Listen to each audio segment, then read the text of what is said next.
안녕하세요. 여러분 반갑습니다. 네, 명지대학교 이지수입니다. 제가 오늘은 왜 대한민국인가? 과연 조선민주주의인민공화국은 어떻길래? 라고 하는 화두를 가지고 여러분들께 말씀드리겠습니다. 사실은 제가 이 주제의 얘기는요, 오래전부터 물론 대한민국 국민들 누구나 다 알아야 될 상식이라고 생각하지만요, 무엇보다도 조선노동당, 특히 고급 당간부들이야말로 제가 오늘 하는 얘기를 꼭 좀 드려야겠다는 생각을 하고 있었습니다. 그래서 남북관계가 좋아진다든가 혹은 통일이 되면은 누구보다도 먼저 평양으로 달려가서요, 조선노동당 간부들에게 꼭 이 얘기를 하고 싶은 그런 내용입니다. 여러분 잘 들어주시기 바랍니다. 예. 제일 먼저 여러분들한테 드린 말씀은요, 과연 소련이란 나라는 어떤 나라인가를 부터 알아야 되겠죠. 북한을 누구보다도 수립하는데 결정적인 역할을 한 거는 소련이란 나라는 분명하니까요. 소련은 한마디로 말씀드리면요, 2차 대전의 승전국입니다. 그러나 말뿐인 승전국이라는 것은 제가 좀 이따 또 말씀드릴 거고요.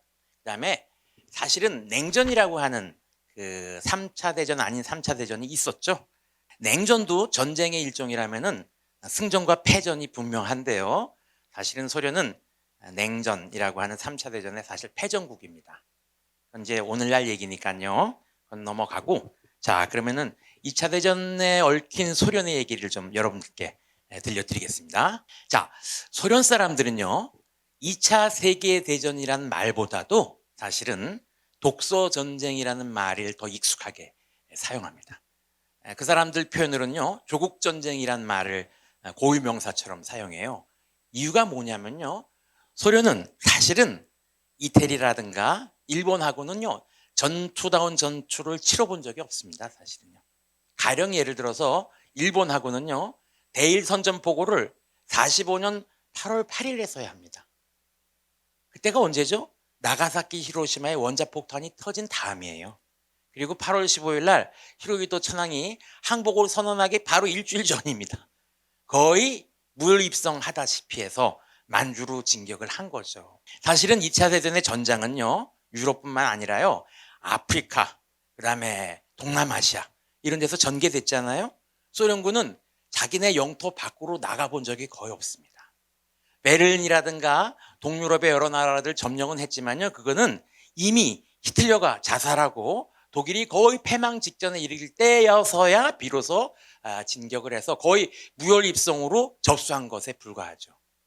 자, 그런데 소련이 그러면 독소전쟁에서는, 그러니까 소련은 2차 대전이 아니고 독소전쟁이다라고 한 말씀을 제가 드렸습니다. 그런데 독소전쟁도요, 소련이 이긴 전쟁이 아니고 독일이 진 전쟁이라는 말을 해요.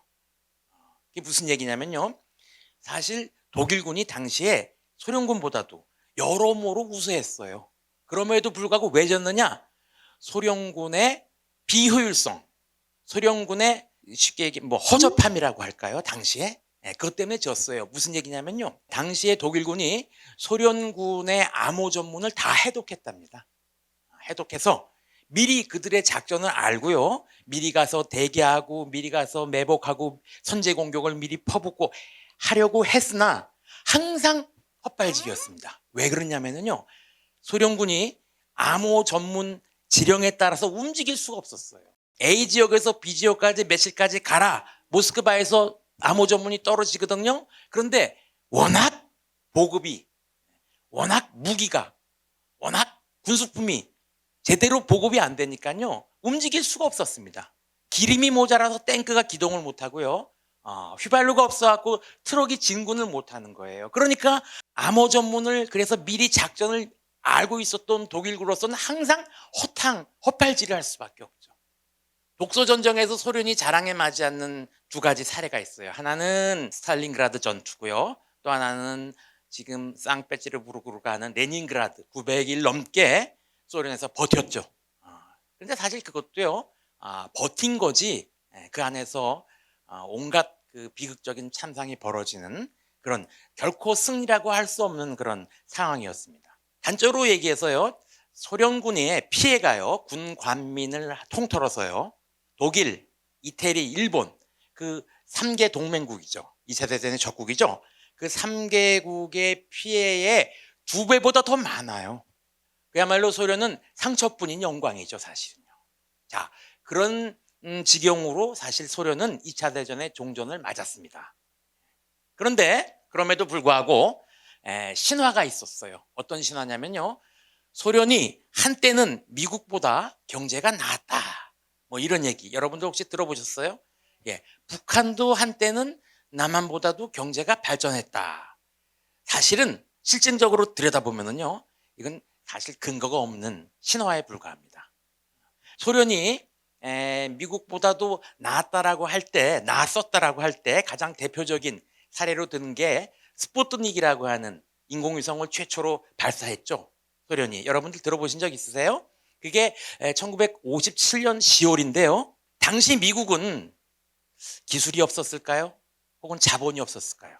사실 미국은요, 기술도 자본도 소련보다 훨씬 더 우세했었습니다. 그런데 그 누구도 우주 개발에 나설 명분이 실익이 없었던 것뿐입니다. 자, 기업은요, 순익 구조가 확실하지 않은 우주 산업에 뛰어 들어갈 리 만무죠, 사실은요. 그렇죠?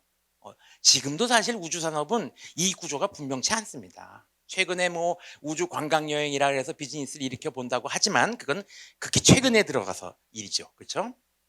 그다음에 그러면은 이익이 나지 않는다고 해서 우리가 방치할 게 아니고 국가가 정부가 나서서 일종의 그 사회 간접 자본 투자처럼요 해야 될 거 아니냐. 그런데 미국은 소련과 달리요 2년마다 한 번씩 하원의원 국회의원 선거가 있어요. 4년에 한 번씩 대통령 선거가 있고 또 상원의원 일부의 선거가 있습니다. 3분의 1씩이요. 이렇게 수시로 국민의 심판을 받는 정부가 국민의 혈세를 우주산업이라고 하는 듣도 보도 못한 구덩이에 돈을 낭비할 수가 있겠느냐라고 하니까 미국에서는요 달려들 엄두가 안 났던 것뿐입니다. 이에 반해서 소련은요 소비재 생활이 엉망진창이고 굶어 죽는 사람이 한 곳에서 있음에도 불구하고 우주 개발에 나서서 인공위성을 쌓아 올린 겁니다. 여러분 북한 생각 안 나세요? 북한이 그렇게 굶어 죽으면서 어려운 처지인데도 불구하고요 장거리 미사일 인공위성 쏘고 그럽니다. 먼저 핵무기 개발하고요. 그런 거죠. 왜? 민주주의 체제가 아니기 때문에 공동체 구성원들의 눈치를 볼 필요가 없어요. 자, 보십시오. 소련이 스푸팅을 쏘니까요 미국도요 부랴부랴 달려듭니다. 놀라운 게 말입니다. 2달 만에요 쏴 올려요. 미국이요. 물론 급하게 하니까 실패하죠. 그런데 57년 10월에 소련에서 성공했지 않습니까? 58년 1월 31일인가 미국에서요 드디어 성공합니다. 소련보다도 몇 개월 불과 늦은 상황에서요. 그게 익스플로러라고 하는 인공위성입니다. 미국의 인공위성 1호죠. 사실 소련이 미국보다도 훨씬 더 경제적으로 앞섰다라는 거는요 소련 측에서 발표한 통계에 근거한 바가 큽니다, 사실은요. 그런데 이제 냉전이 해체되고 소련이 지구상에서 사라진 다음에 소련의 그 문서고에서 비밀 해제된 그 자료들을 보니까 사실은 그거 다 허위 자료였다라는 게 이제 판명됐습니다. 여러분들 스타노프라는 사람 들어봤는지 모르겠어요. 30년대 스탈린 치하에서요 노력 영웅이라 그래갖고 유명했던 사람인데요. 그 사람이 보통 사람들이 일하는 거에 10배, 20배의 생산을 하루에 해내는 겁니다. 자본주의 세계는요, 그 소위 얘기해서 뭐 임금이라든가 상여금이라든가 하는 당근을 통해서 노동력을 보양시키고 착취하는 데 반해서 사회주의는 노동자의 자발적인 노동의욕에 의해서 이렇게 증산을 이룬다라고 해서 사회주의 우월의 선전 모델이 됐던 케이스입니다. 이것도 다 거짓말이었어요. 알고 보니까. 스타노프라는 사람은요 그냥 전문 강사였습니다. 평생을 강연하러 돌아다니고 알코올 중독으로 죽습니다. 이 스타노프 운동을 본따서 북한에서도 새벽볼 보기 운동이라든가 천리마 운동이라든가 그런 걸 하죠. 90년대 남북 관계가 좀 달라지지 않습니까? 그래서 이제 햇볕 정책으로 해서 왔다 갔다 할 때 북한에 갔다 온 사람 한 분이 그런 얘기를 하더라고요. 공항에서부터 어디 나가나 모내기 전투에 일떠 나서자, 뭐 북한식 표현이죠. 그 얘기를 그 구호가 평양 시내 곳곳에 붙어 있는 걸 보면서요 그런 생각이 들었답니다. 얼마나 모내기가 어려우면 이렇게 여기저기다가 구호를 써붙였을까? 그렇죠. 그런 식으로 소련 사회의 이면을 꿰뚫어 본 사람이 사실은 앙드레 지드라고 하는 프랑스의 소설가입니다. 이 사람이 노벨 문학상을 받은 사람인데요. 사실은 공산주의자였습니다.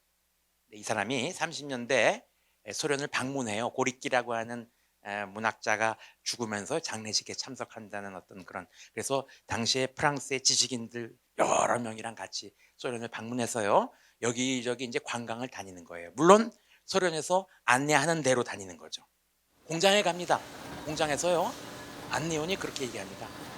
이 공장에서는, 우리 공장에서는 한 달 전만 하더라도 노동자 1인당 가령 예를 들었어요. 신발 50켤레를 1인당 생산해내는데 지금은 500켤레를 생산해낸다. 이렇게 얘기를 해요. 이게 사회주의 노동자의 자발적 노동 의지의 고취 결과다. 이렇게 얘기합니다. 다른 사람들이 다들 막 박수 치면서 막 놀래요. 근데 앙드레 지드만큼은 이렇게 물어보는 거예요. 가만히 있어보자. 지금 이번 달에 노동자가 한 사람당 500켤레를 생산했는데 어떻게 지난달에는 50켤레밖에 생산을 못했느냐? 지난달엔 도대체 뭐 한 거냐? 이렇게 물어본 거예요. 그러니까 이번 달의 생산량을 획기적으로 증대된 생산량으로 보지 않고 이번 달의 생산이 정상적으로 본다면은 지난달에는 거의 놀고 먹었다는 거 아니냐? 뭐 이렇게 물어보는 거예요. 안내원이 말이 막히신 거죠. 거기서부터 앙드레지드는 의심을 품습니다. 이게 뭔가 이면에는, 그러면서 갔다 와서 소련 기행문이라는 걸 씁니다. 공산주의자였던 앙드레지드가 이 책으로 말미암아요. 당시 프랑스 지식인들로부터 앙드레지드는요, 미국 CIA의 간첩이다, 돈으로 팔렸다, 뭐 이런 식의 비난을 한 몸에 받게 됩니다.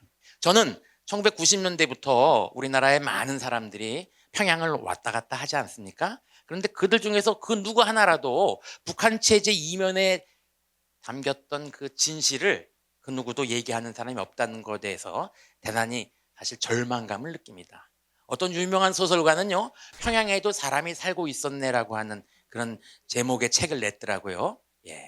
그 이면에서 과연 북한에 어떤 일이 벌어지고 있는지를 한 번이라도 생각해 봤을까, 뭐 이런 생각이 들어요. 또 우리가 흔히들 착각하고 있는 것 중에 하나가요, 사회주의의 토지개혁은 무상몰수, 무상분배라고 하는 얘기를 많이 합니다. 그렇죠? 여러분들 무상몰수, 무상분배에 대해서 한 번이라도 한번 상식적으로 생각해 보신 적이 있습니까? 무상몰수, 무상분배는요, 단적으로 얘기하면 불가능합니다. 무슨 얘기냐면요, 무상몰수는 다 할 수 있어요. 자, 무상분배를 하는 겁니다. 저는 저희 와이프하고 딱 둘이 삽니다. 애가 없어요. 자, 우리는 두 사람 다 일을 할 수 있죠. 그런데 예를 들어서 선생님 댁은요, 예를 들어서 부부하고 노부모님 내외분, 그 다음에 아이가 하나 있다고 한번 예를 들어봅시다. 자, 우리 집은 두 사람, 여기는 5식구. 그런데 세대별로 우리도 1000평, 이 집도 1000평, 불만 안 생기겠습니까? 자, 일단 또 다음에 또 자세한 얘기를 또 하겠지만요. 또 그러면은 노동력 활동 인구를 해보자. 실제 일할 수 있는 사람으로. 두당 예를 들어서 한 사람당 500평씩. 그러면 저희 집은 1000평을 받겠죠. 두 사람이니까. 선생님 댁은 어떻게 될까요? 사모님, 부인은 아마 노부부와 애를 키우느라고 아마 노동을 할 여력이 없을 거예요. 그러니까 선생님 댁은 사실은 한 사람이 가용 노동력일 겁니다. 그렇죠? 그럼 여기는 500평을 준다고 하면은 생각해 보십시오. 우리는 1000평, 여기는 500평, 우리는 2식구, 여기는 예를 들어서 5식구. 그것도 좀 이상하지 않습니까? 게다가 토지는요, 부동산이에요. 부동산이란 건 일정한 공간을 점하고 있습니다. 예를 들어서 저한테는요, 집 대문을 나서면 바로 앞에 있는 땅을 1000평을 저한테 줬단 말입니다. 어떤 기준으로 나누는지 간에 그거는 이제 일단 불문에 붙이고요. 그런데 우리 옆집은, 선생님 댁은요, 제가 농사 짓는 땅을 지나서 저쪽에 가는 어떤 땅을 또 받겠죠. 그렇죠? 왜 이지순의 집은 바로 집 앞에다가 땅을 주고 왜 우리 옆집인 이 사람은 왜 또 저 멀리 땅을 주느냐, 이런 얘기가 들릴 수 있겠죠. 땅은 비옥도가 차이가 나고요, 경사도가 차이 나고요, 그 다음에 뭐 강이나 하천으로부터의 이격, 거리, 그런 것도 다 중요하잖아요. 근데 골고루 나눠줄 수가 없어요, 공평하게. 그래서 1917년에 러시아에서 혁명이 일어난 다음에요, 이 토지개혁 때문에요, 시행착오를 엄청나게 반복합니다. 이렇게 나눠줘도 불만, 저렇게 나눠줘 보니까 또 불만, 이렇게 나눠. 그래서 결국에요, 소련에서 어떤 식으로 토지 분배를 했냐면요, 기록에 따르면요, 그 지역에 그 이제 필지가 있을 거 아닙니까? 필지별로 나눠서요, 여기를 그 고랑 너비로 해갖고요, 예를 들어서 1m로 해서 여기는 이지수네, 여기는 옆집은 김씨네, 또 옆집은 또 이씨네, 여기는 강씨네, 이렇게 해갖고 분할해서 경작하게 하는 거예요. 그리고 또 다른 필지로 가서 거기를 또 똑같이 이지수네, 김씨네, 이씨네, 뭐 강씨네 이렇게 나누는 겁니다. 그러니까 농사를 때마다 어떻게 가나요? 여기 짓고 또 저기 가서 짓고 저기 가서 짓고, 이게 말이 안 되죠. 게다가 사회주의의 경제 방식은요, 각자 자기가 현장에서 열심히 일만 하면은요, 그 일한 노동의 성과는 자기가 갖고 자기가 뭐 팔고 이익을 남기는 게 아닙니다. 그건 다 그냥 국가로 그냥 다 갖다 드리고, 대신 국가는 의식주를 보장해 주죠, 배급을 통해서. 그 다음에 의료도 무료고요, 교육도 무료입니다. 이게 사회주의의 이상적인 그 모델이에요. 그러다 보니까 농사 짓는 사람들이 생각하기에요, 어차피 이거 다 저도 국가에서 가져갈 거고, 지나 우리는 의식주가 다 배급되고 의료도 무료고 교육도 무료니까 아이고 일 안 해야 되겠다, 이런 일이 벌어지는 거예요. 그래서 혁명 초창기부터 어떤 일이 벌어지냐면요, 이제 봄에 갑니다, 당에서. 그래갖고 제가 이제 어떤 과수원을 받아서 지금 막 경작을 하고 있단 말입니다. 모든 과수원의 나무들을 셀 수는 없어요. 나무 한 그루만 세는 거예요. 여기 지금 열매가, 작은 열매가 몇 개가 열렸다, 이거 세요. 그 다음에 곱하기 그루수, 예를 들어서 100그루가 있다면 곱하기 100, 그래서 예상 수확량이 나옵니다. 그럼 그거를 가을에 와서 그대로 소출을 하느냐 안 하느냐를 확인하는 거죠. 제가 농사를 게을리 해갖고 소출이 안 난다 그러면 저는 이제 강제 수용소로 끌려가는 겁니다. 자, 그러니까 농민들이 어떤 식으로 꾀를 내냐면요, 알 수 없는 이유로요, 과수나무를 죽여버립니다. 살짝 과수나무가 말라 비틀어졌다, 그래서 난 일을 못했다, 이렇게 되는 겁니다. 토지를 나눠주는 것조차도 일단은 실패의 연속, 시행착오의 연속이었고요, 또 나눠줘 봤자 거기서 사람들이 일을 안 하니까 30년대 소련에서 집단 농장으로 다 바꿔버립니다. 집단 농장이란 게 쉽게 얘기하면 이런 거예요. 다들 일을 안 하니까요, 어차피 일한 성과가 자기 게 아니라는 생각을 하니까 다 일을 안 해요. 어떻게 이제 도입을 하냐면요, 혹시 여러분들 군대에서요, 훈련할 때 기합의 일환으로 목봉체조라는 게 있습니다. 목봉체조라는 게 뭐냐면요, 우리 전신주 같은 두꺼운 통나무를요, 한 5m짜리를요, 그래서 어깨에다 메고 이렇게 했다가 이런 기합이 있죠. 여러분도 어디 보신 기억이 있을 겁니다. 그거 할 때요, 한 사람이라도 두 사람이라도 만약에 잔꾀 부리면요, 앞뒤에서 막 욕이 나옵니다. 너 똑바로 안 해, 너 때문에 우리가 더 힘들잖아, 이렇게 되는 거죠. 집단농장, 협동농장이 바로 그런 시스템을 도입한 겁니다. 서로 일을 안 하니까 상호 감시하게 하는 겁니다. 왜? 네가 일을 안 하니까 내가 더 힘들다, 이겁니다. 이게 30년대 소련의 현상입니다. 실상입니다. 역사적으로 보면은요, 보세요. 1차 대전, 노일전 1차 대전이 있었어요. 그렇죠? 1차 대전 때 다시 러시아는 패전국이나 마찬가지예요. 그 다음에 1917년에 혁명이 있었죠. 혁명이 그렇게 순조롭게 진행된 건 아닙니다. 혁명이 진행되면서요, 적은 뭐냐면 공산주의 세력이고요, 백은 뭐냐면 반혁명 세력이죠. 그래서 적백 내전이 또 끊이지 않았습니다.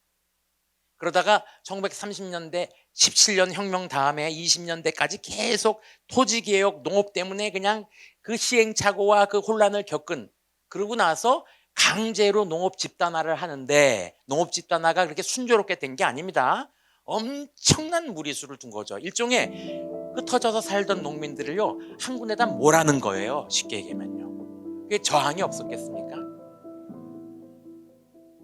자, 그런 일련의 과정을 거치면서 사실은 30대 또 우리가 듣게 해야만 할 만한 사건이 뭐냐면은 스탈린의 대수총입니다.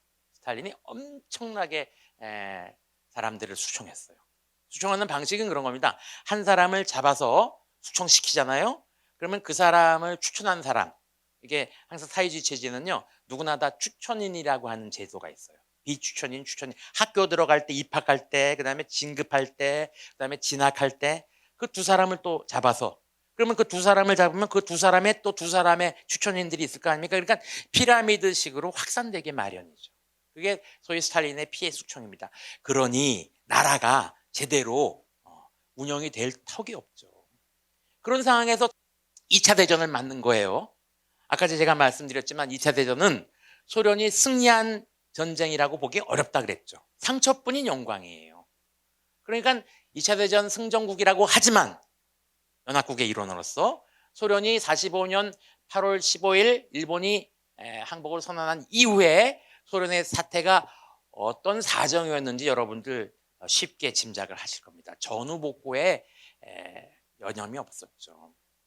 자, 그런 상황에서요, 57년도에 스푸트닉이라고 하는 인공위성을 쏴 올리는 나라입니다. 공동체 구성원들의 의식주, 복리 후생을 신경 써야 할 국가가 그런 것은 등한시역이고요. 인공위성을 쏘아 올린 거예요. 왜? 사회주의의 이념은 뭐냐면요, 전 세계를 사회주의화해야 한다라고 하는 그런 이데올로기 전제가 있습니다. 그걸 위해서는 일종의 전시라는 겁니다. 전시 상황이니까 인권도 유보되고, 전시 상황이니까 공동체 구성원들의 복리후생, 의식주 생활의 편의 향상은 유보되는 겁니다. 세계 사회주의화가 완성되는 그날까지. 그게 영구혁명론이죠. 그런 생각을 가지고 그런 이데올로기적 전제 때문에 사실은 소련이 사회주의 체제가 사실은 해체된 거죠, 사실은요. 자, 아무튼 그래서 소련은요, 이 세전이 끝난 다음에요, 자기들이 아주 피 한 방울 안 흘리고 점령한 지역, 사실 진군한 지역에서 바로 소련이랑 병합을 해갖고, 그래서 소련의 영토를 확장하려고 하지 않았습니다. 왜? 미국을 쓸데없이 자극한다라고 하는 걸 피하려고 했던 거예요. 전쟁 중에도 그랬고 전후에도요, 미국의 엄청난 물량 원조를 받은 게 바로 소련이었습니다. 소련이 미국을 쉽사리 자극할 필요가 없었죠. 자연스럽게 소련의 위성국가로 만드는 것, 그 정도가 스탈린이 바랐던 그런 내용이라고 할 수 있습니다. 자, 북한도 마찬가지입니다. 자, 거기에 대해서는 또 다음 말씀을 또 계속 이어나가겠습니다. 자, 소련은 사실은 승전국이라고 하는 명칭하고는 그것이 무색하게 실제로는 엄청난 피해를 입었기 때문에 그걸 복구하기에 여념이 없었다라는 거죠. 그런 상황에서 북한을 어떻게 하면은 자기들이 잘 경영할까, 이게 주 관심사예요. 근데 소련의 스탈린은요, 일국 사회주의론이라고 하는 그런 전술을 내세웁니다.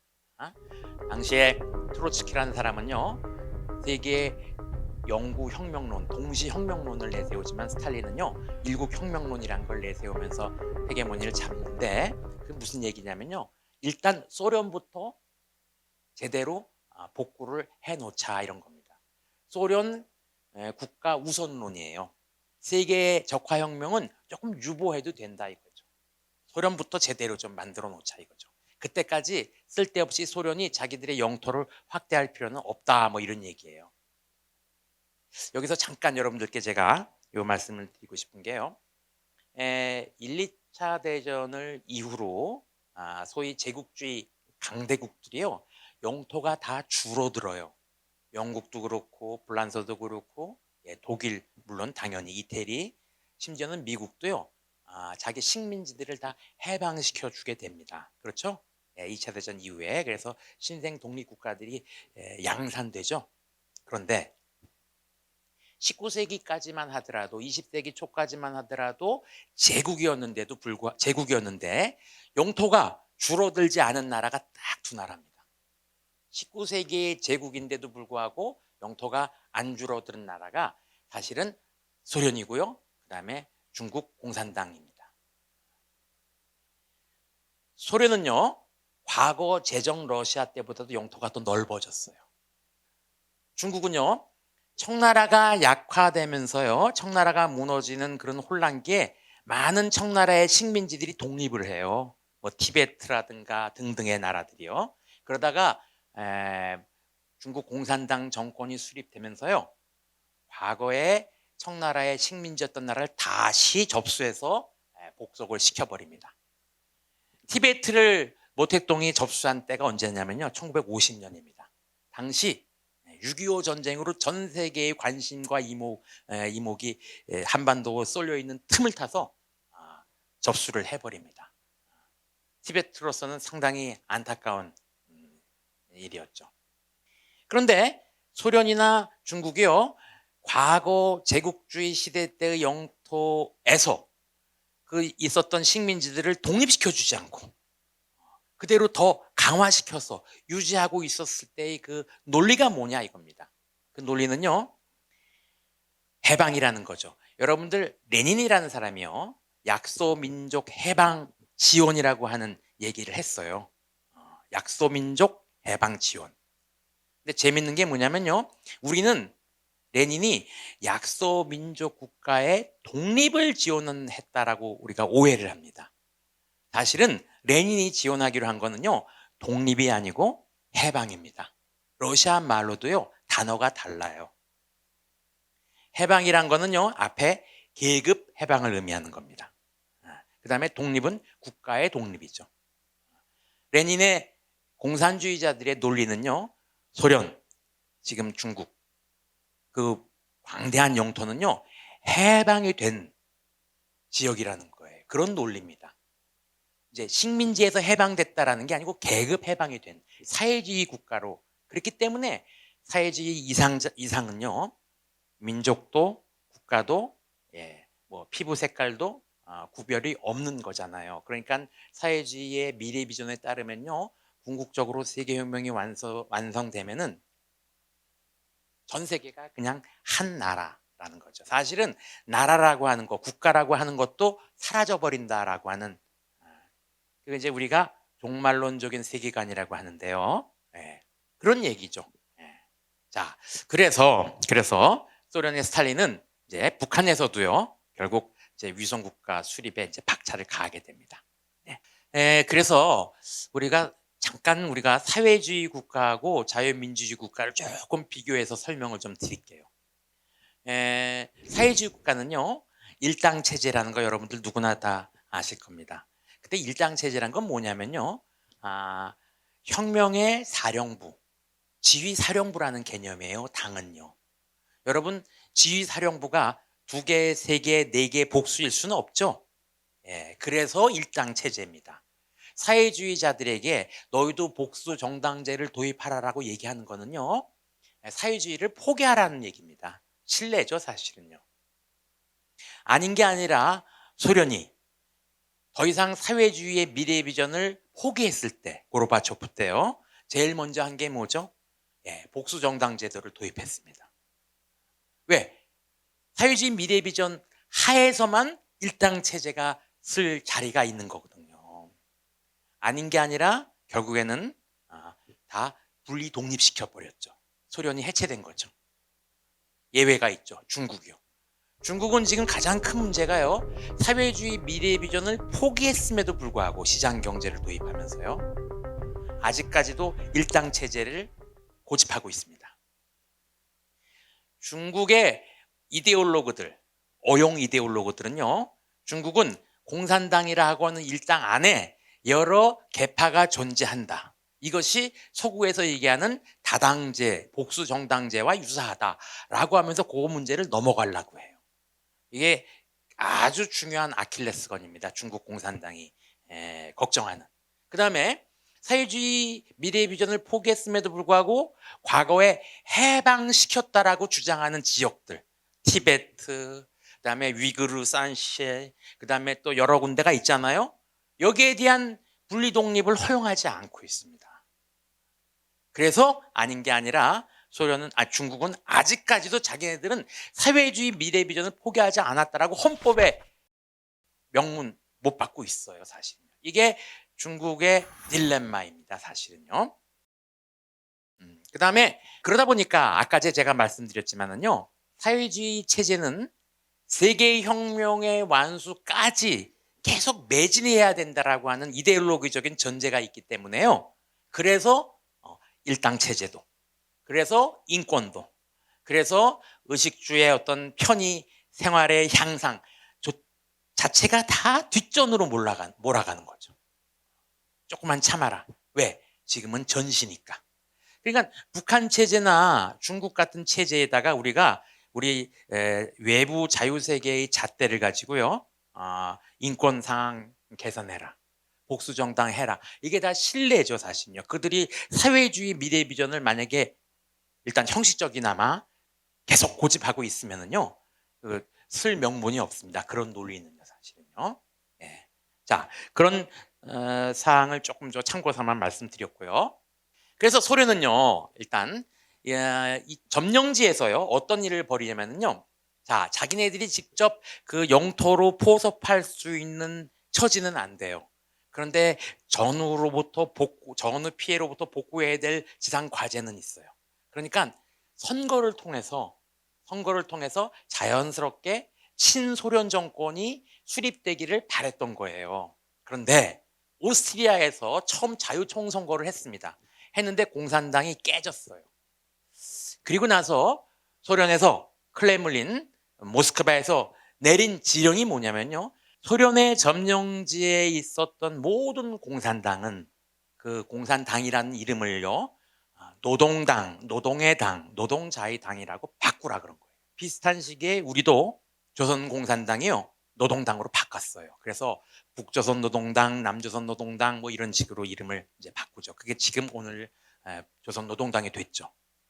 우리만 노동당으로 바꾼 게 아니고 소련 점령지의 모든 공산당들이 다 이름을 그렇게 바꿨습니다.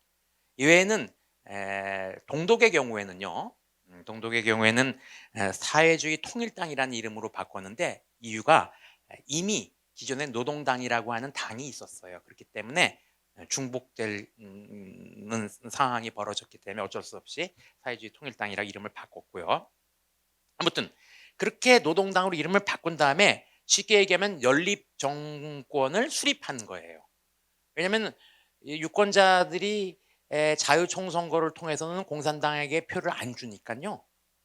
연합해갖고 일단 집권에 성공해요. 그 다음에는 그 연립 정권에서 비공산 계열은요. 암살한다든가 그다음에 정권 투쟁 그다음에 여러 가지 스캔들 등등을 통해서 이렇게 쫓아냅니다. 쫓아내서 과거 순수한 공산주의 세력만으로 이제 헤게모니가 완성되면은요. 그때 비로소 이름을 바꿉니다. 다시 공산당으로. 그래서 헝가리 공산당도 폴란드 공산당도 체코 공산당, 유고 공산당도요. 한때는 다 노동자의 당, 노동당이라고 이름을 바꿔버렸었어요. 그러다가 다시 지금 현재 그러니까 공산당 정권이 무너지기 직전까지 존재했었던 거죠.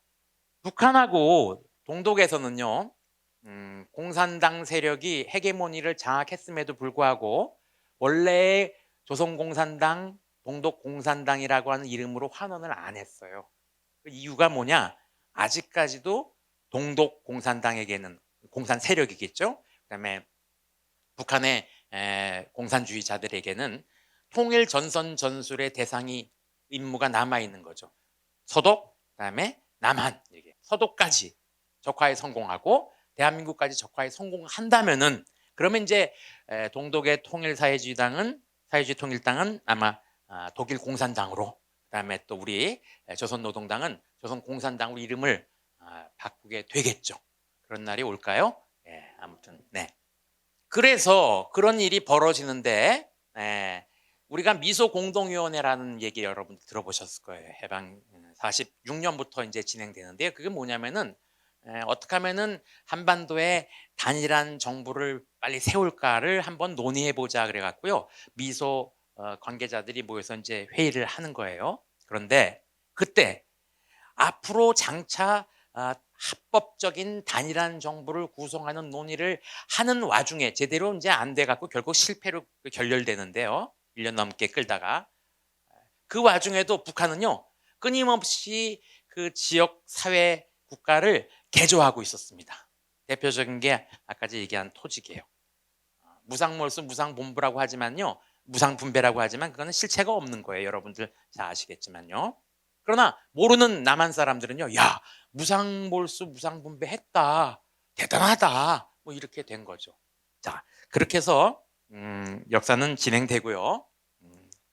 그래서 스탈린은 당시에 정말 중요했던 건 뭐냐면 일국 사회주의론을 통해서 소련이 좀 시간을 벌어야 되겠다, 이런 측면이고요. 그다음에 그 의미는 또 어떤 게 있냐면요, 소련을 사회주의 전체 진영의 사령탑으로 하면 되고, 나머지 사회주의 국가들은 그 소련의 사령탑에서 내려오는 지령, 전술, 전략에 따라서 충실하게 실행을 하면 된다라고 하는 일사불란한 그런 체제를 구상했던 겁니다.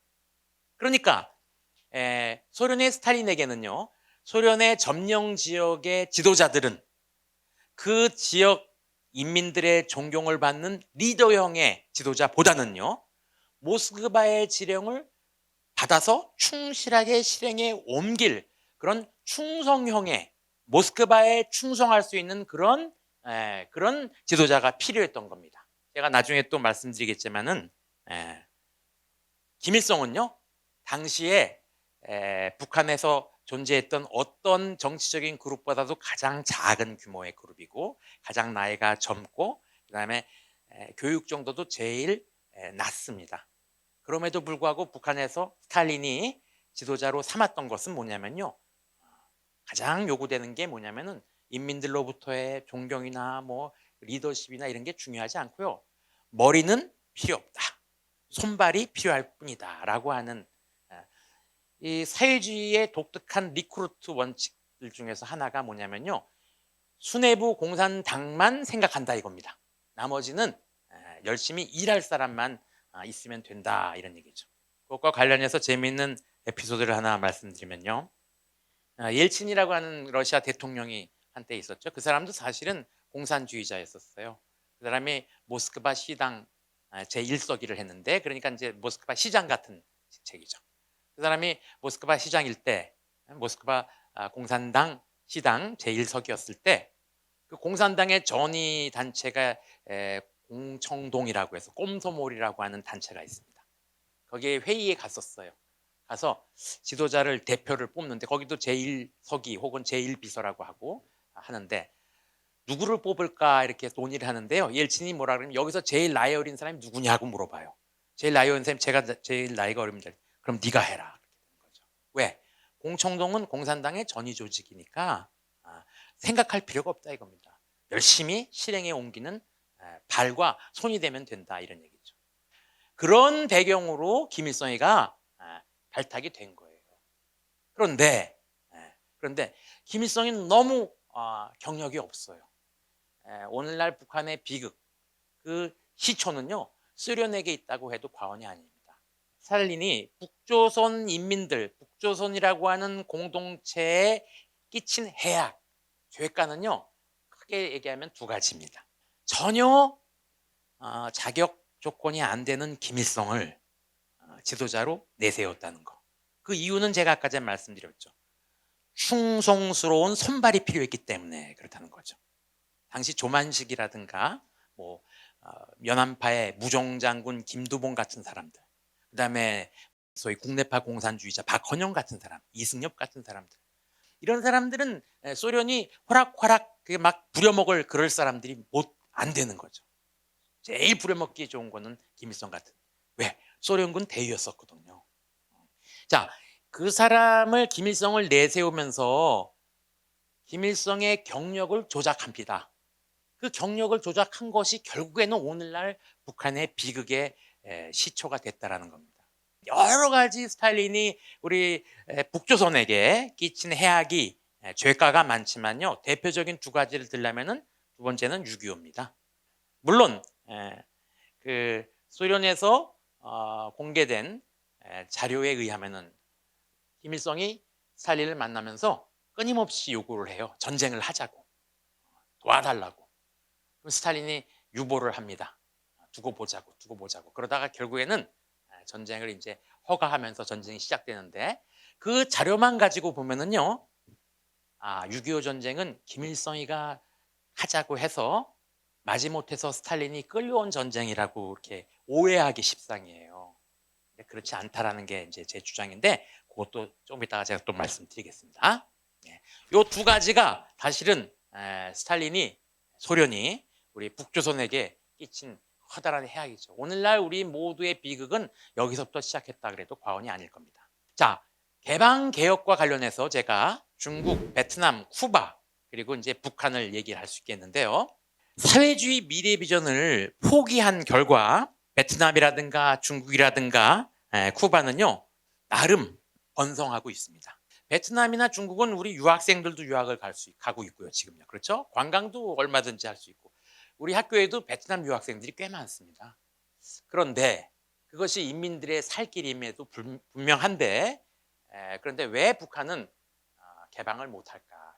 제가 생각하기에는요, 북한의 지도부가 가장 두려워하는 것이 무엇일까? 한번 질문을 해봅니다. 여러분들은 어떻게 생각하세요? 제가 생각하는 바로는 북한의 지도부가 제일 두려워하는 것은요, 핵포기도 아니고요, 또 대량 살상무기 해체, 이것도 아니고요, 또는 소위 얘기해서 그 인권 탄압의 아주 그 대표적인 사례라고 일컬어지는 강제 노동 수용소 혹은 정치범 수용소의 폐쇄도 아니라고 생각합니다. 사실은 북한의 지도부가 가장 두려워하는 것은요, 개방이라고 생각합니다. 그러면 개방이란 게 어떤 얘기냐? 요 얘기는 좀 나중에 말씀드리고요. 사회주의 체제가 변모를 하는데, 그 변모한 모델은요, 소련 동구의 스타일 모델이 있고요. 그다음에 또 중국, 베트남 유형의 모델이 있고요. 그다음에 이제 북한의 아주 유일무이한 사례가 있습니다. 무슨 얘기냐면요, 사회주의 체제가 흔들리기 시작한 거는 사실은 1979년에 소련이 아프가니스탄 침공을 하면서 전쟁을 일으킨 거죠. 전쟁은 소모전이죠. 많은 물자 자원이 이제 투여되는 거죠. 결국에는 소련은 아프가니스탄 전쟁에서 승리 없이 상처뿐인, 그래서 철군을 단행하죠. 90년대 페레스트로이카 때. 79년도에 아프가니스탄 전쟁을 시작하면서, 그 다음에 그 때문에요, 80년에 모스크바 올림픽이 있었는데 여러분들 혹시 기억하시는지 모르겠습니다. 이게 최초의 이제 반쪽 올림픽이었었어요. 적자 올림픽이 돼버린 겁니다. 그때부터 소련의 사회주의 체제가 좀 흔들리기 시작해요. 흔들리면서 제한적으로 농민시장, 자유시장, 북한으로 얘기하면 장마당을 허용하게 됩니다. 그건 동유럽도 마찬가지예요. 70년대 말 80년대 초부터요, 사회주의 경제가 흔들리면서 장마당 시장 경제를 부분적으로 도입을 하는데, 그건 중국도 마찬가지입니다. 중국도 76년인가 모태똥이 죽은 다음에 등장한 등소평이가요, 79년부터 막 시장 경제 불구덩이로 뛰어들자. 흑고양이든 백고양이든 쥐만 잡으면 된다. 뭐 이런 얘기를 한 거죠. 시장은 자본주의의 전유물이 아니다. 원시 공동체부터 항상 시장은 존재했다. 뭐 이런 논리를 가지고 이제 시장 경제로 들어가는 거죠. 그런데 중국과는 달리 소련 동구는요, 시장 경제를 제한적으로만 허용하려고 했습니다. 언제든지 기회만 닿으면은 사회주의 경제로 돌아갈 수 있다고 생각을 했어요. 고르바초프도 사실은 그런 생각을 했던 사람이죠. 뒤로 뒷걸음치다가 무슨 일이 벌어진 것처럼, 사실은 고르바초프가 냉전 해체를 주도했다라고 하지만, 실은 고르바초프가 냉전 해체를 주도했다라고 생각하는 것도 좀 무리가 있습니다. 예를 들어서 우리가 컬럼버스라고 하는 그 탐험가를 우리가 잘 알죠. 미국에 가면은 컬럼버스 데이라 그래서 공휴일로 전국적으로 쉬는 그런 날이 있어요. 그게 컬럼버스를 기념하는 날인데, 사실 컬럼버스는요, 죽을 때까지 자기가 한 일이 뭔지를 모르고 죽었습니다. 무슨 얘기냐면요, 컬럼버스는 죽었을 때까지도 자기는 인도의 서쪽 어딘가에 거기에 닿아갖고 거기서 라고 생각을 했어요. 죽을 때까지도 거기가 신대륙이라고 하는 생각을 못했습니다. 그럼에도 불구하고 우리는 콜럼버스를 위대한 사람으로 이제 찬양하죠. 우리가 그렇게 그 사람을 찬양하지만 그 사람은 자기가 뭔 일을 한지도 모르고 죽은 거예요. 고르바초프는 사실 자기가 냉전 해체를 주도했다라고 말하려고 하는 그런 욕심을 아마 가지겠지만 사실 역사적으로 볼 때 그 사람은 냉전의 해체를 기획한 건 아니고요. 냉전을 조금 좀 쉬자, 좀 타임아웃 하자 이런 쪽에 가까웠습니다. 아무튼 그래서 이제 제한적으로 시장 경제를 허용했는데요. 시장 경제하고요 사회주의 경제는요 양립할 수가 없습니다. 사회주의 경제의 입장에서는요 시장은요 암적 존재예요. 그런데 70년대 말 80년대 초에 시장을 제한적으로 허용했는데 그 시장이요 어느새 사회주의 경제 전체를 다 먹어 삼키는 지경에까지 이른 게 사실은 동유럽 그다음에 또 소련 해체되기 직전의 상황이었습니다. 이 상황에서 중국처럼 아예 우리도 자본제로 가자라고 했으면은 아마 역사는 달라졌을 수 있습니다. 다만 소련 동유럽의 공산당 지도부는요 끝까지 시장과 대항하려고 했어요. 그러다 보니까 어떻게 됐습니까? 공산당이 무너졌죠. 겉으로 본 형식은 뭐냐면은 인민들의 봉기에 의해서 공산당 정권이 무너졌지만은 사실은 시장과의 격돌에서 공산당이 진 거죠. 반면에 중국, 베트남 같은 경우에는요 공산당이 아예 시장 경제를 등에 업고 나간 거예요. 시장과 공산당이 격돌할 일이 없었습니다.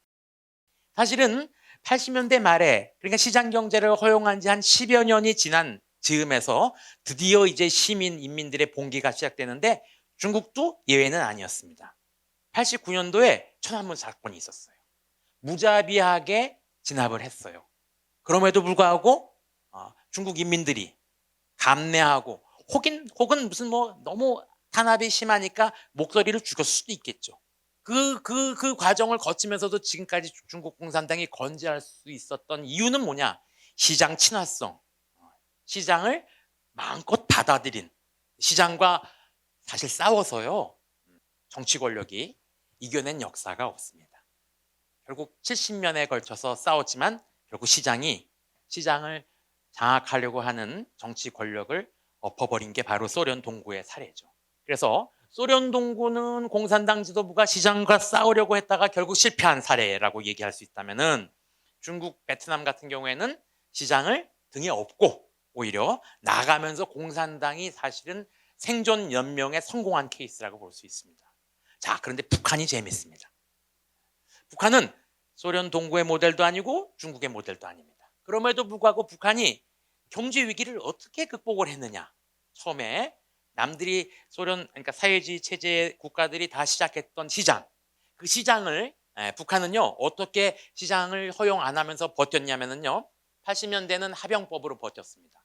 하병법은 조청년 경제인들 기업인들과 합작 기업을 형성해서 거기서 뭔가 좀 해보려고 했던 거예요. 그런데 결과는 다 실패했습니다. 일본 조청년계 경제인들 중에서 아주 대표적인 거대 회사 그룹이 있는데 그게 사쿠라 그룹이라고 하는 그룹이에요. 전진식이라고 하는 사람이 형제 경제인 아주 재벌 부자인데 이 사람이 한때 그 하병 사업이 실패한 다음에 그 일본 텔레비전 다큐멘터리에 출연해서 토로를 한 적이 있습니다. 그뿐만 아니라 세카이라고 하는 일본의 일종의 좌파 잡지인데 거기서 또 좌담을 통해서 자기의 그 북한과의 그 개혁 개방 경험을 아주 낱낱이 토로한 적이 있습니다. 거기에 의하면은 왜 북한하고 제1조청년 경제인들과의 합병이 실패했느냐? 한마디로 북한이 개혁 개방할 생각이 없었다는 거예요. 그냥 과실만 따먹으려고 했던 그 북한의 자세 때문에 결국 그 수백 개의 합병 기업들이요, 그 뭐 재료 그다음에 기계 이런 거 설비 다 놔두고 다 철수할 수밖에 없었습니다. 그러니까 그 공장이 망해가는 과정을 보면 너무 단순해요. 자, 공장 기계를 일본에서 다 갖고 와 갖고요. 설치해 놓은 다음에 노동자들 써 갖고 인제 운영을 해요. 부품이 망실이 돼요. 그럼 우리 같으면요. 공장 밖이 시장 경제라고 하는 생태계가 조성돼 있기 때문에 전화해서 주문해서 배달받아 갖고 부품을 갈아 끼우면 됩니다. 그런데 북한은 공장 밖으로 나가면 사회주의 통제 경제예요. 그와 같은 부품을 구할 수가 없어요. 왜냐하면 다 배급 보급품이기 때문에요.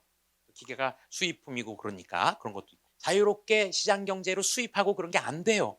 그러니까 직접 일본에다 전화해 갖고 보내라 그래야 돼요. 그때.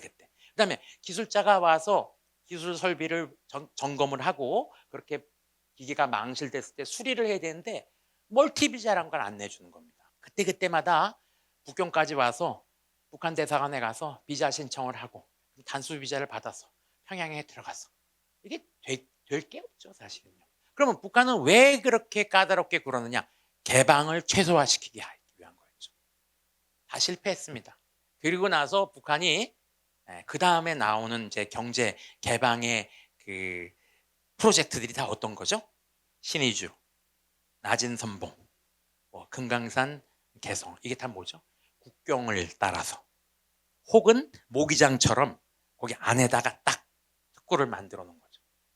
신의주나 낮은 선봉 같은 데는요.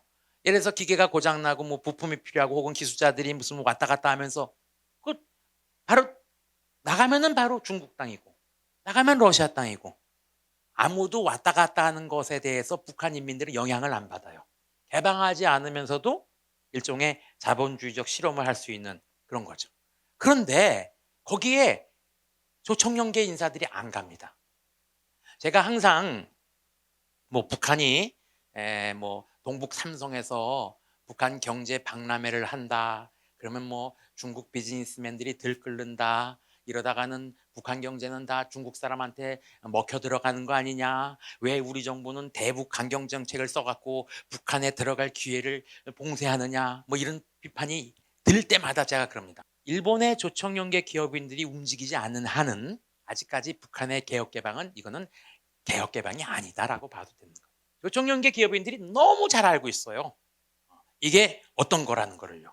리트머스 시험지예요, 사실. 그래서 제가 그럽니다. 중국 애들 많이 들어가 보라고. 다 망해서 나오면 된다고. 아는 게 아니라 사실 중국 비즈니스맨 치고 북한에 진출해 갖고 성공한 기업인들이 없습니다. 조총련은 한 번 경험한 바가 있기 때문에 두 번 다시 그런 실수를 하지 않아요. 여러분들도 앞으로 조총련계 경제인들이 북한 경제에 뭔가 한다고 하는 조짐이 있으면 관련 주식을 좀 사십시오. 그때는 정말로 뭔가가 있다라고 하는 거니까요. 자, 그래갖고 북한은요, 자기들 경제의 어려움을요, 예를 들어서 조총련 기업인들과 합작이라고 하는 합작 같지 않은 합작을 통해서 일단은 위기를 모면한 거죠. 왜냐하면 일본 사람들이 나름대로 투자하고 그러니까 돈도 갖고 들어오고 뭐 여러 가지 그 얻은 게 많거든요. 공장 부지 빌려준다, 뭐 한다 해서 돈 많이 받았거든요. 나중에 다 실패하고 갔을 때 기계 그대로 남겨놨죠. 그 고철로 팔아도 얼마입니까? 그 다음에 90년대 들어서는요. 그때도 개혁 개방을 했어야 돼요. 장마당이라도 허용을 했어야 돼요. 안 하고요. 뭘 했냐면요. 굶어 죽였습니다. 300만 넘게. 그 다음에 도저히 살 수 없으니까 북한 사람들이 북한을 탈출하는 탈북 사태가 그때부터 생겨난 거죠. 제가 북한이 한때는 남한보다 잘 살았다. 또 소련이 한때는 미국보다 잘 살았다 하는 얘기가 근거 없는 신화에 불과하다라는 얘기는 말씀드렸죠. 그런데 만에 하나 실제 그것이 사실이라고 하더라도요. 우리가 간과하는 게 하나 있습니다. 무슨 얘기냐면요. 의식주가 보장되고 굶어 죽을 일이 없는 그런 케이스는요. 많아요. 가장 대표적인 게 교도소입니다. 교도소 안에서 의식주가 보장이 돼요. 굶어 죽을 일이 없습니다. 여러분들은 의식주가 보장되는 교도소를 원하십니까? 아니면 굶어 죽을 자유마저 허용된 자유시장 경제를 선호하십니까? 실제로요. 6.25때 굶어 죽은 사람이 없습니다. 의외로.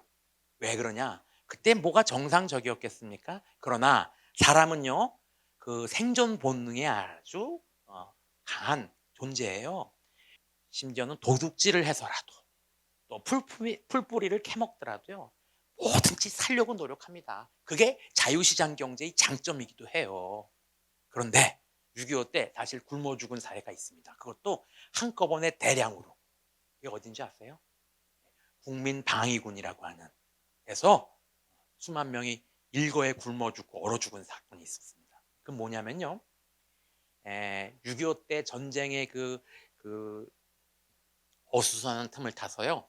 그 국민방위군이라 해서 급거 그 길거리 지나가는 사람들 잡아갖고 군대에 만들어갖고 훈련시키고 그래서 전장터에 내보내야 되는데 그 사람들한테 줄, 군복, 먹일 음식 이런 것들을요. 사단장, 연대장, 대대장이 저 혼란기를 통해서 다 띄어먹었어요. 띄어먹다 보니까 줄 게 없습니다.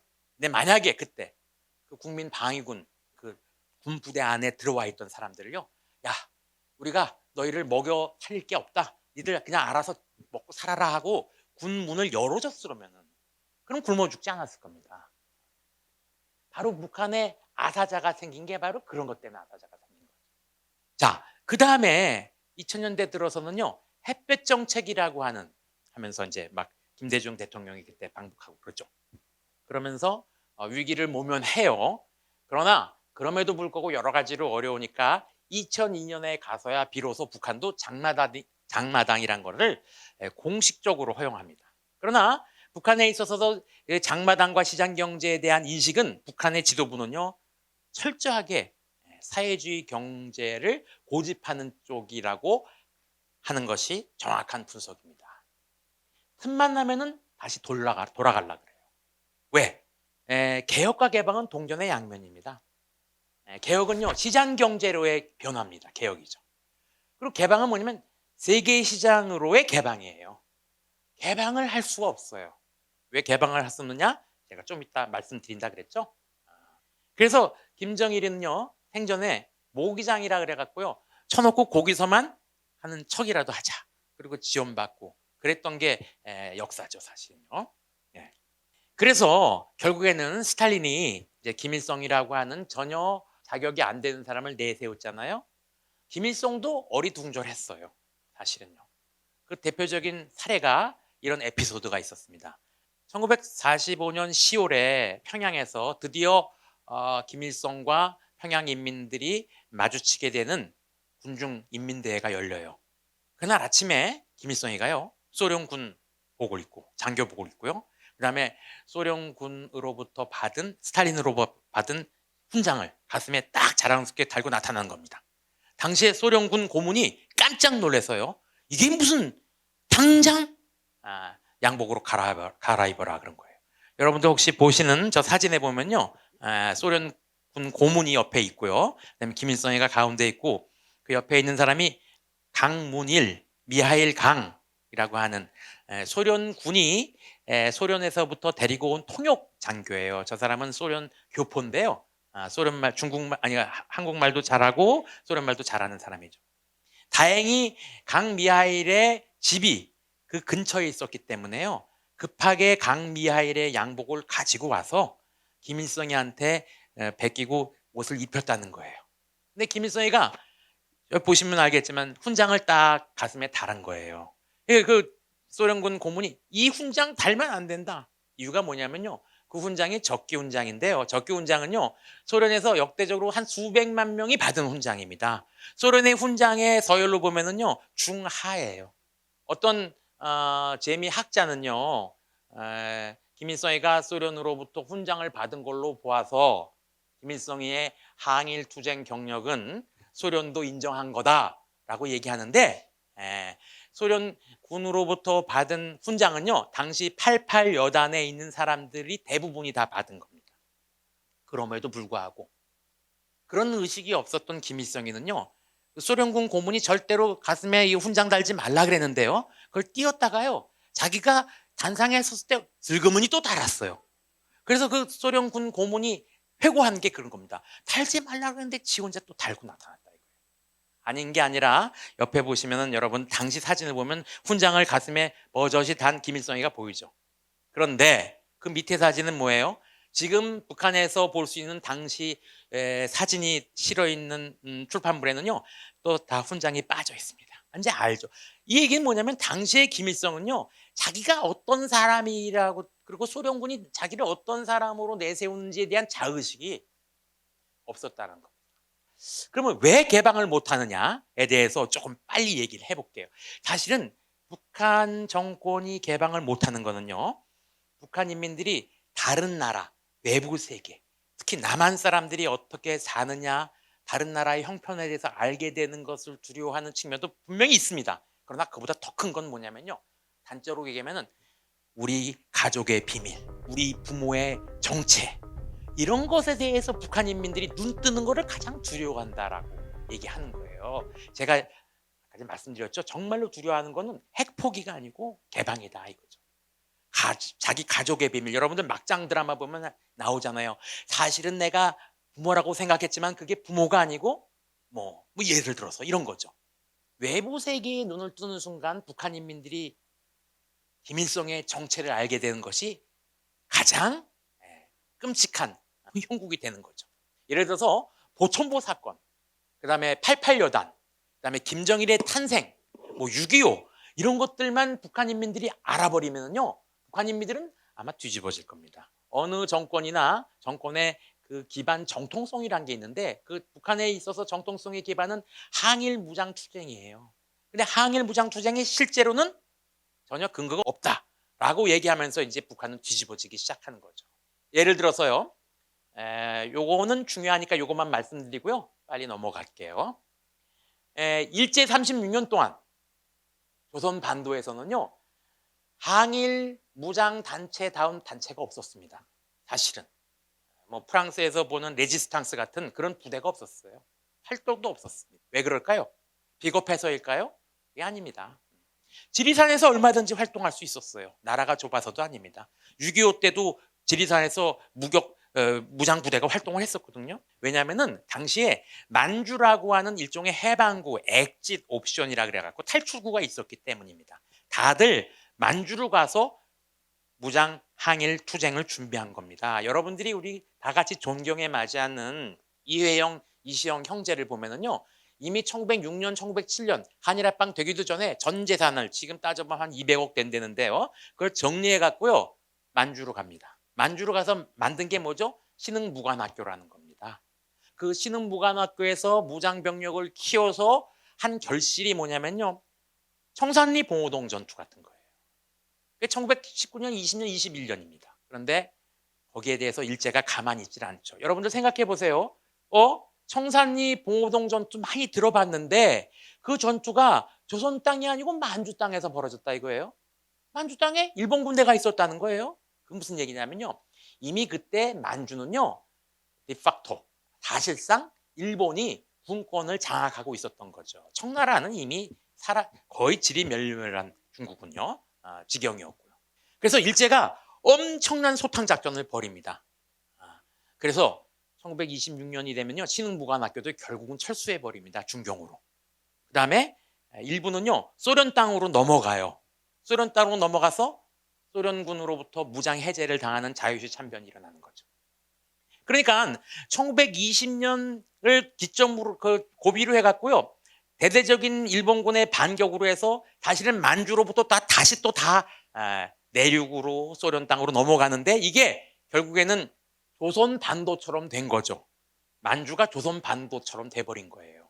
그러니까 사실은 1930년대 이후에 만주에서의 무력 항일 투쟁이란 것은 사실은 신화에 불과합니다. 근거가 없어요. 지금 중국 공산당이 지배하는 역사이기 때문에 동북 항일 연군이 뭔가 했다라고 중국 공산당이 쓰긴 쓰지만은요, 실체가 없습니다. 사실 32년에 만주국이 쓰거든요. 또 30년에 보면은요 어떤 일이 있었냐면요, 32년, 37년은요 만주 지역의 동북 삼성 지역에 있는 중국 공산당 세력, 거기 대다수는 누구였냐면 조선 사람들이었었어요. 그 조선 사람들을 시기한 중국 공산당 사람들이요, 이 사람들을 일본이랑 내통한 첩자다 그래갖고 한 2,000명을 수총해 버립니다.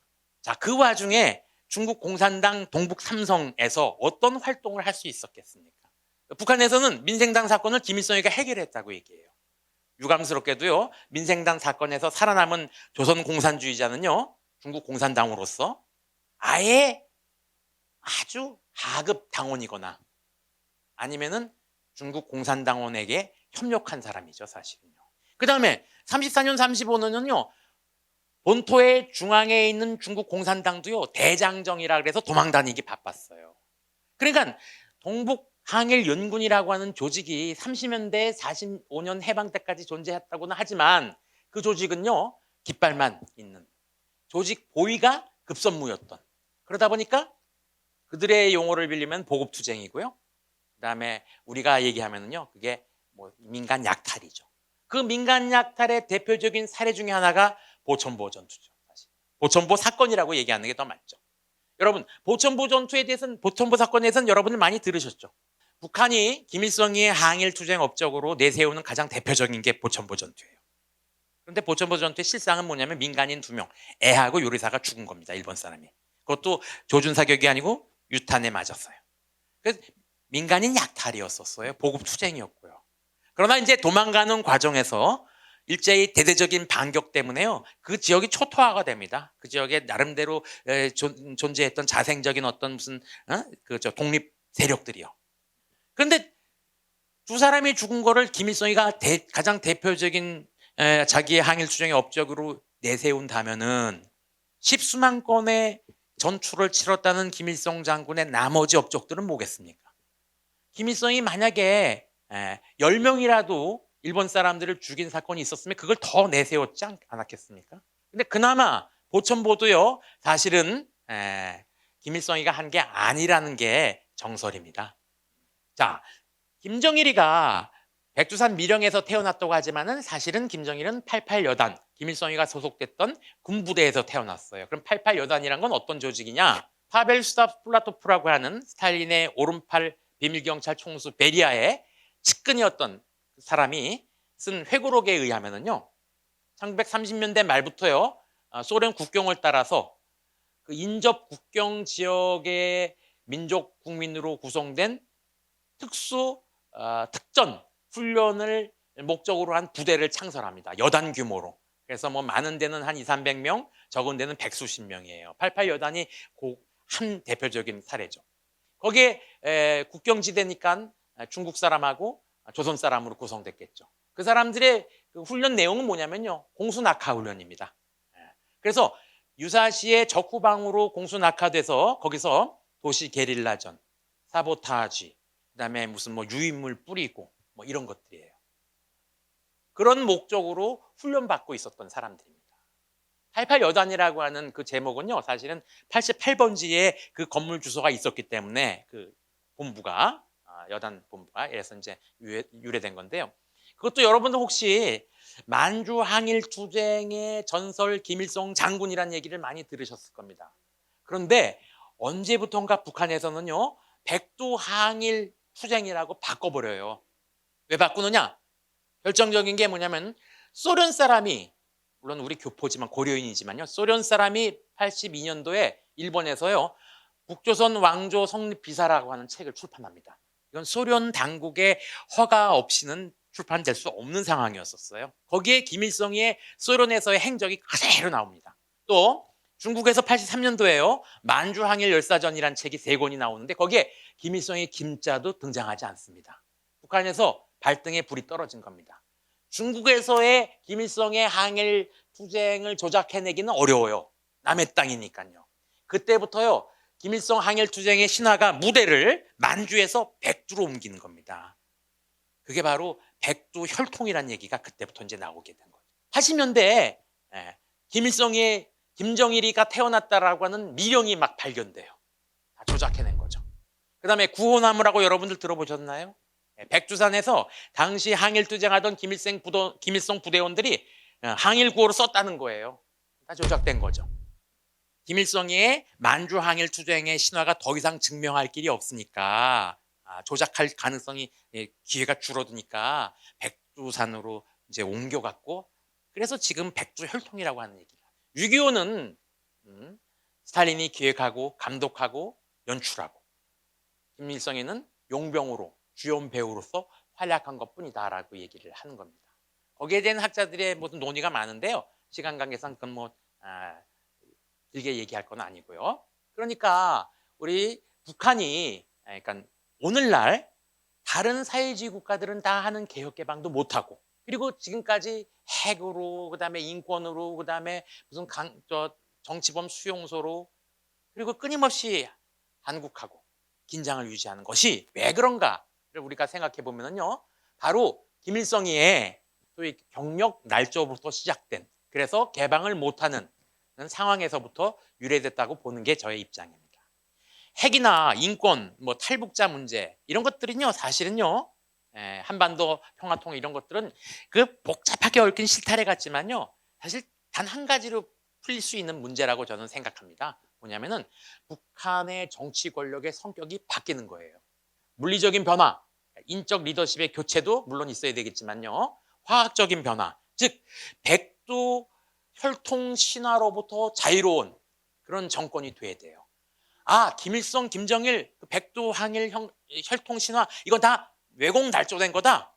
우리도 이제 개혁 개방해서 중국 공산당처럼, 베트남 공산당처럼 나가자라고 하는 그런 화학적인 변화가 이루어진 정치 권력이 등장하면은 비로소 남북 통일도, 한반도의 평화 위협도 사실은 일찍 해결돼 갔고요. 왜냐면은 북한이 이런 백두항일 혁명 신화에 얽매이는 한은요, 북한의 그 정책 기조는요, 항상 한반도에서 긴장을 유지하는 노선으로밖에 갈 수가 없어요.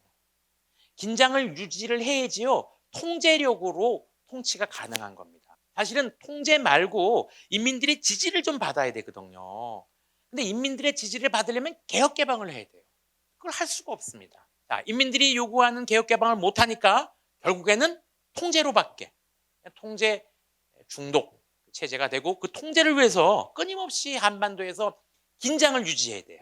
필요할 때마다, 때가 되면은, 예를 들어서 2002년도 월드컵 때요, 그때 그 김대중 대통령이 햇볕 정책으로, 노무현 대통령의 남북 공동 상생 정책으로 해서 북한이 사실은 아쉬울 게 없었는데도 불구하고 연평해전을 일으켰습니다. 이유는 뭘까요? 북한 내부에서 뭔가 필요로 했던 거예요. 북한이란 체제는 외부의 요인보다도 내부의 요인에 의해서 쉽게 긴장을 유발할 수 있는, 그리고 가능성이 항상 존재하는 그런 체제라는 점, 그걸 말씀드리면서요, 이걸 사실은 북한 조선노동당 고위 당간부들이 들어야 되는데요, 언젠가는 들을 날이 오겠다고 기대하면서요, 마치겠습니다. 감사합니다.